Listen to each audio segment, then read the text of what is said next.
Hi, I'm Morris.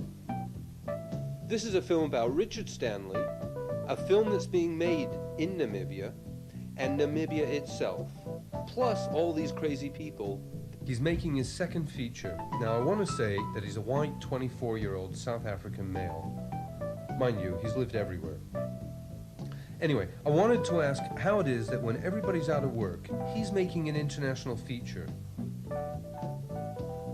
I mean, what makes him tick? How does he lead 100 people? Now, getting on to his film set was difficult. Rumors in London, the insanity of the enterprise. There was isolation and desert madness, claustrophobia in the endless desert. A Botswana government delegation visited Windhoek last week to discuss the proposed conference on the Bushmen of Southern Africa with Namibia's Ministry of Lands, Resettlement and Rehabilitation. Yeah, it was incredible to drive there. I mean, it was very difficult. It took us 24 hours. We had to drive 1,000 miles through endless roads, and it was just sand, and cars would never pass you. It was like getting lost in nowhere. I mean, it was impossible. The meeting agreed that the Namibian ministry should organize the conference, while invitations would be issued by the Namibian government. It was amazing to find them in the Namibian desert. A dot on the landscape. This is NBC News broadcasting nationwide. When did you guys get here? Yesterday. And you're gonna make a... We flew from London. We're going to make a documentary. We're going to try and make it about Richard. Nobody wants to talk about him. He doesn't want to talk about himself. So... He's a mystery. He is. Yes, talk about mysteries. Well, the figure hitchhikes, but he's been on the road a long time. He uses a lot of modes of transport. He drives occasionally, and he also seems to take a train. And he goes around killing people. He does kill people. I think you should put this on the record, that Richard would be like a great... is Hitch, no. He So should definitely... Richard's he should have put himself in the movie as a character, you know, I mean, or he could have been one of the apparitions or something.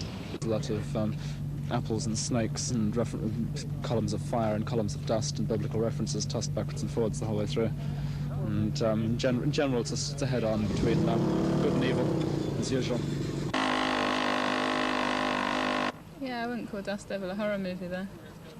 I don't know what I'd call it. It doesn't really fall into one genre, but it's certainly not horror movie.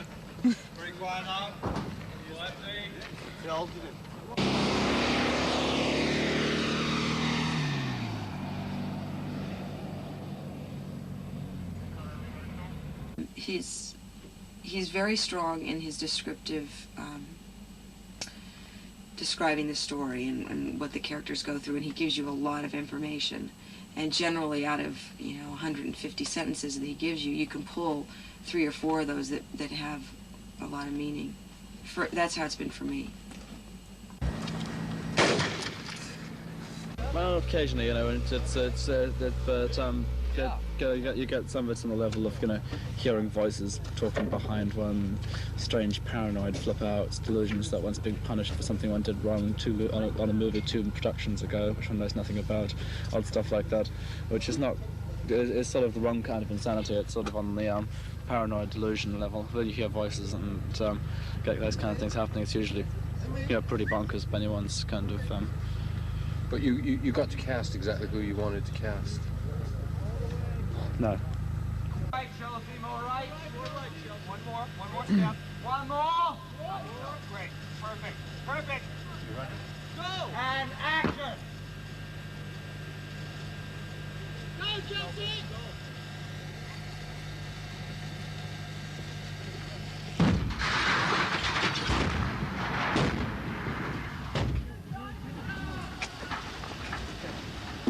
I don't lose at all.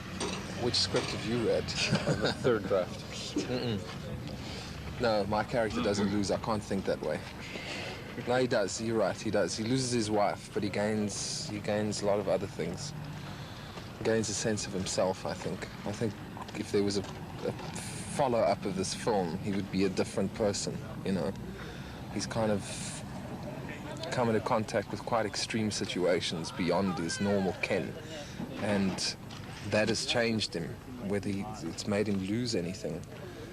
He's lost her, but it's probably for the better, you know. He never really had her, even when they were married. That's how I feel. It's this constant struggle to try and hang on to something that's elusive. And at the end, at the end of this movie, when he realizes, I mean, physically, he can't go after her anymore. He's followed her thus far, and he still hasn't got her. He'll never have her. And possibly that's a huge growth point for this character, you know. So he's lost, but he hasn't. He's actually gained. Over a short period of time, he's actually come to quite a huge realization, which he wouldn't have under normal circumstances, of having this wife that is just simply beyond his reach. You know, that's... Does that tell you anything? What the fuck is going on, man? Get out of the way! And cut. That's probably not the greatest time, but also you should have, like, picked up most of that stuff by now from talking to other people, I guess. Did you talk to the people who were in the film? Did you get Robert and Chelsea and people? And, Robert and Chelsea I got, yeah. They were all very pleasant. You were worried about the actors. You didn't think I should go for them. I wasn't worried at all. No, it's just I thought you might need clearance to talk to them. Oh, I see. I figured you should check that out. Yeah. Which you did, presumably. No, to shot the film that's still an incredibly weird and difficult extravaganza to try and sort out. And it's an incredibly strange movie, so we'll just have to see where it goes from now. 5:30, take 2. And mark it. Quiet. And action.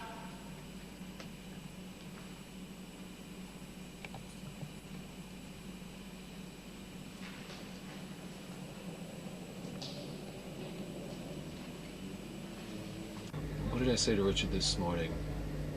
I said, the oldest desert in the world ceases to be the oldest desert in the world the moment a man contemplates making a movie in it. There's another reason for Robert, which was obviously the fact that he resembles a young Clint Eastwood, which was very handy for our purposes. And that's Robert. Yeah, Chelsea's more of a mystery. I'll be guarded about her.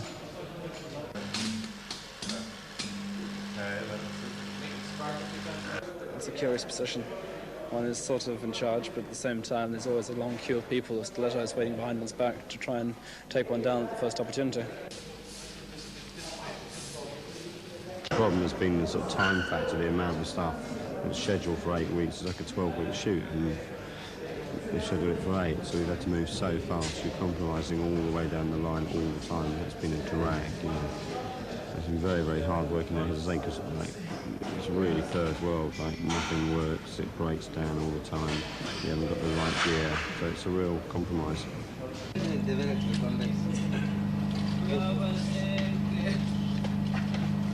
There are 2 more murders in this movie than there were in the first draft, just to keep the American audience happy, basically. That and the casting of American leads, which is also something which I wouldn't have done under my own cognition.